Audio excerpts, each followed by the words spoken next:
The disciples were huddled in the upper room. Now, this is our upper room, and my children have been huddling up here for about a month, spending quite a lot of time. I don't know if you have an upper room. Maybe you have a lower room where your children are spending all their time. But Mary had come to tell the disciples in that upper room that Jesus was alive and to go on to Galilee where he would meet them. But it was evening on that same night, and the disciples were still huddled in that upper room. Not even the news of Jesus being alive could get them to come out. They were afraid the authorities would be coming after them too, and they were still hiding behind very locked doors. Would you go? I mean, they had been waiting for a revolution. Wasn't this the signal? Even if they thought it was, they clearly weren't budging. The odds of survival and success seemed against them, even if Jesus was alive. Jesus appears to them, even though the doors were locked. And what does he do? He addresses their fears, and he breathes on them. Peace. Not a virus kind of breathing. It was more like the breath breathed into the clay of Adam on that sixth day of creation. Life. You are a new creation. All things are made new. Peace to you. I know you are paralyzed with fear, but a new future awaits. Peace. Thomas wasn't there. And when they told him what had happened, he was indignant. Jesus had appeared to Mary and to all the other disciples. Why not to him? And so a week later, the disciples were still in the upper room, the door shut, and they still had not gone to Galilee.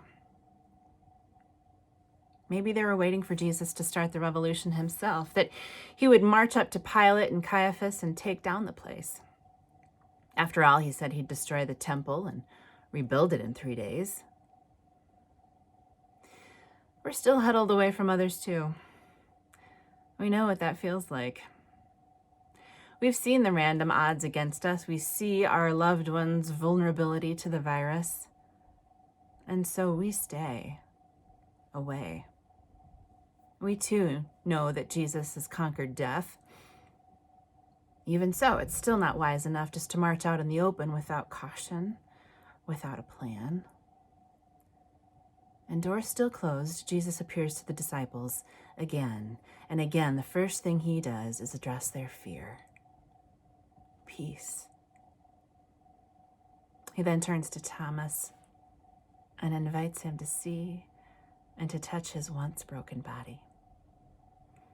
And he says to him, don't be unsure, but sure. The disciples were dimly burning wicks. They were fearful and unsure. Jesus doesn't relight them.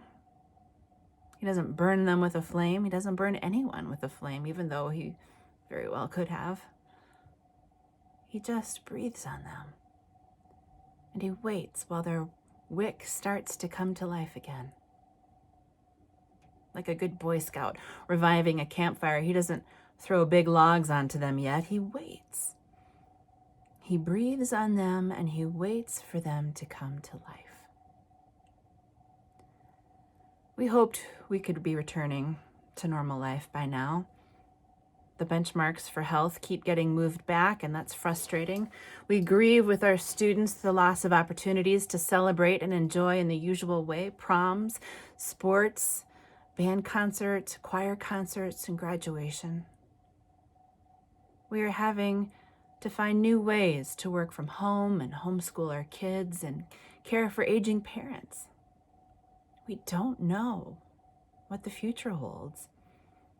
And while some have the luxury of staying at home, as exhausting for some as that is, others are having to work on the front lines, putting themselves at incredible risk even separating themselves from their families so their families don't become infected.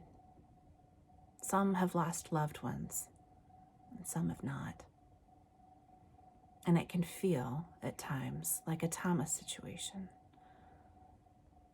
It's not fair.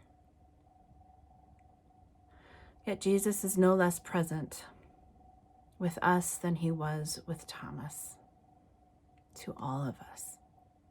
He too offers us his body to see and touch, his wounds that are now manifest in the suffering of those around us, that we may see, that we may believe. It would be 40 more days before Jesus would breathe on them again with the Holy Spirit. 40. It's a significant number. Lots of important things happened in 40 days. In the meantime, like the disciples, Jesus still comes to us and feeds us.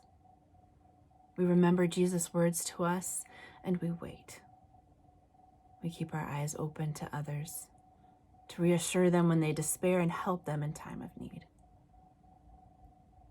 And we will be even more ready when it's time to gather once again.